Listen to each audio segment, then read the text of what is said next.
This is nighttime in Butig, an island in Giwan, Samar. Yolanda's winds destroyed Butig's power lines. Homes of the fishermen became piles of debris overnight.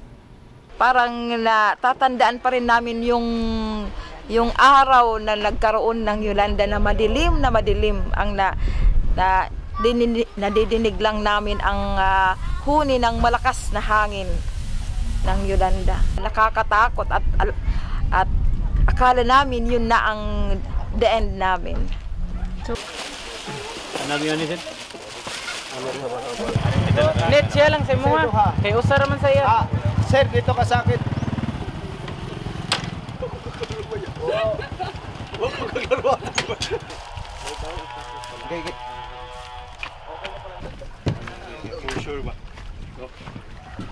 So Butig, how many to Butig? 1, 2, 3, 4, 5.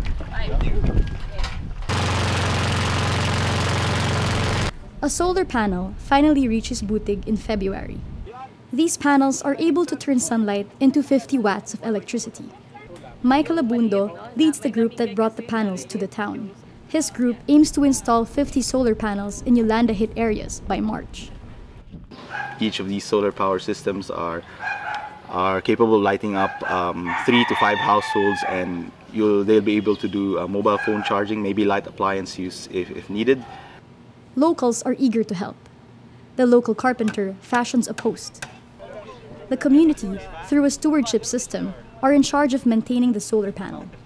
We install these systems in a community and let them take care of it. We are giving you this.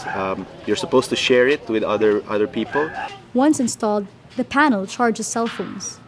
Light bulbs come to life. These small changes bring great relief to the locals.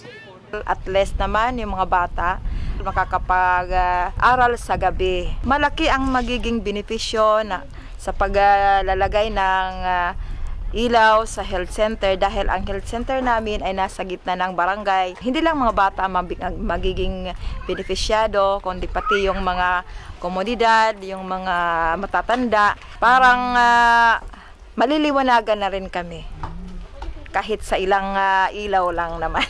That night, the children make the most of the light. For the townspeople of Butig, with light comes hope. And with hope, recovery. Pia Ranada, Rappler, Giwan, Samar.